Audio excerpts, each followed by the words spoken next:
शायद ये औकात मेरी ना है ना हो पाएगी कि बयां करूं उस हस्ती को जो जग अंत तक जानी जाएगी।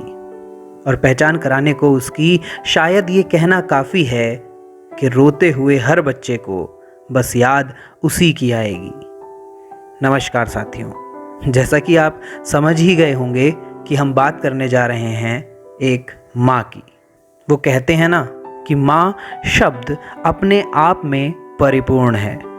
हर रिश्ते को आपसे कुछ ना कुछ पाने की आस रहती है, लेकिन माँ और बच्चे के बीच में वो रिश्ता हुआ करता है जो जीवन पर्यंत अपनी संतान को कुछ ना कुछ बस देना जानती है। तो चलिए एक कहानी के माध्यम से इस रिश्ते के बीच में आने वाले उस बदलाव की बात करते हैं। कहानी एक माँ और उसके बेटे रमेश की है।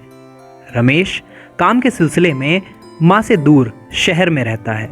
एक रोज ऑफिस के लिए निकलने से पहले रमेश के पास उसकी माँ का फ़ोन आया। फ़ोन उठाते ही माँ ने पूछा, बेटा आज तू फिर से भूल गया?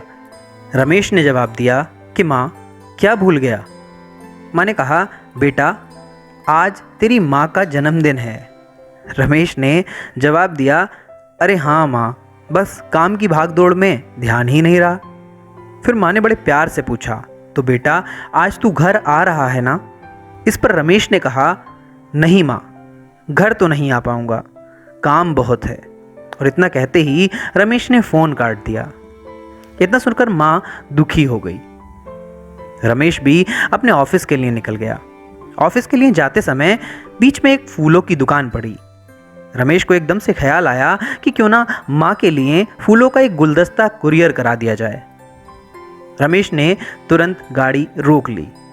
वह तुरंत दुकानदार के पास गया और अपनी माँ को भेजने के लिए फूलों का एक गुलदस्ता बनवाने लगा। इतने में वहाँ एक छोटी सी बच्ची आ गई और वह रमेश से बोली, अंकल मैं अपनी माँ के लिए लाल गुलाब खरीदना चाहती हूँ, लेकिन मेरे पास 5 रुपए कम पड़ रहे हैं, इसलिए अगर मेरी 5 रुपए की मदद आप कर देंगे तो मैं इन फूलों को खरीद सकती हूँ। यह सुनकर रमेश मुस्कुराया और बोला, ठीक है तुम खरीद लो, 5 रुपए मैं दे देता हूँ। फिर जैसे ही रमेश फूलों का ऑर्डर देने के बाद वहाँ से जाने लगा तो लड़की बोली, आप आगे जा रहे हैं तो मुझे भी आप अपनी गाड़ी से मेरी माँ के पास छोड़ देना।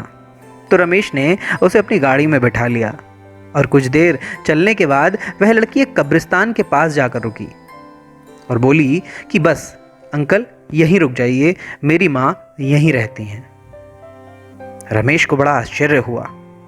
इसके बाद वह लड़की कब्रिस्तान में जाने लगी तो उत्सुकतावश रमेश भी उस लड़की के पीछे पीछे चल दिया और चलते चलते देखा कि वह लड़की एक कब्र पर फूलों को सजा रही है। और उसके बाद वह उस कब्र से लिपटकर जोर जोर से रोने लगी, जिसे देखकर रमेश की आंखें खुली की खुली रह गईं। अब वह समझ चुका था कि अपनों को खोने का गम क्या होता है और वह व्यक्ति तुरंत वहां से वापस फूलों की दुकान पर गया और अपना कोरियर का ऑर्डर कैंसिल कर दिया और खुद फूलों का गुलदस्ता लेकर अपने हाथों से अपनी माँ को देने के लिए निकल पड़ा। जी हाँ दोस्तों, हमारा जीवन बहुत छोटा हुआ करता है, इसलिए आप जिन्हें चाहते हैं उनके साथ अधिक से अधिक समय व्यतीत करें, क्योंकि सबको अपनों के प्यार की ज़रूरत होती है और ऐसा करने में हम अक्सर देरी किया करते हैं। तो क्या पता कब हम अपनों से दूर हो जाएं और फिर अपनों का प्यार पाना नामुमकिन हो जाए। इसलिए जीवन में प्रत्येक क्षण में जीवन का आनंद लें, क्योंकि आपके परिवार से बढ़कर कुछ भी महत्वपूर्ण नहीं है। कहानी पसंद आई हो तो उसे लाइक करें, शेयर करें और चैनल को सब्सक्राइब करना ना भूलें। Thank you.